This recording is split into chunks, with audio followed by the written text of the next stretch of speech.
একটা ফ্রেন্ডের বার্থডে ছিল, তাই গিফট কিনতে এসেছিলাম। তো কী গিফট কিনবো সেটা চয়েস করছিলাম, তারপরে কেনা হয়ে গেল। কেনা হয়ে গেল আমি আমার ফ্রেন্ডের বাড়িতে চলে গেছিলাম। ফ্রেন্ডের বাড়িতে গিয়ে দেখি এরকম রেডিই হয়নি। তারপর রেডি হয়ে সবাই একটুখানি আয়নার সামনে একটু ন্যাকামো করছিলাম। তো ন্যাকামো শেষ হয়ে যাওয়ার পর আমরা বেরিয়ে গেলাম যাবার জন্য। তো এখানে এসে সবাই তোমরা শুনে না আমি কী বলছি।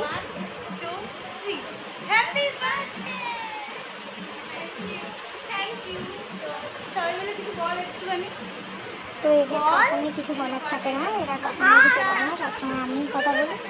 ওই আমার সাথে একটাই কথা বলা, তোমরা দেখতে থাকো ব্যাস। এরা কখনোই কিছু বলবো না, তোমরা দেখতে থাকো। তো তারপরে কেক কাটি।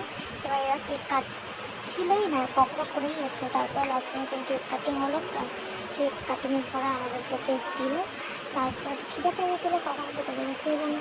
তারপরে অনেকক্ষণ বসে যাওয়ার পরে তারপর খেতে চলে গেছি। সব পুরো ভিডিওটা দেখানো হয়নি। তারপরে ও গিফট খুলছিল, তো ওটা তোমরা মানে ওটা একটুখানি আমি শ্যুট করেছি, তো সেটা তো তুমি দেখে নাও একটুখানি তোমরা।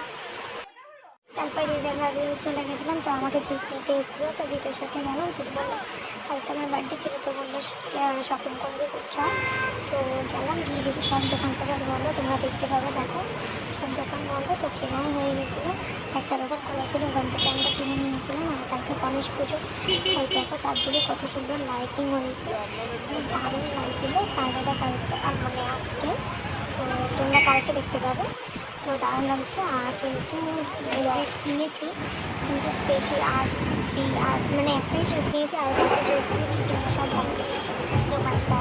তারপরে আমরা বাড়ি ফিরে আসলাম। বাড়ি ফিরে আসার পথে একটা আইসক্রিম কিনলাম। তো ভিডিওটা এখানেই শেষ করলাম।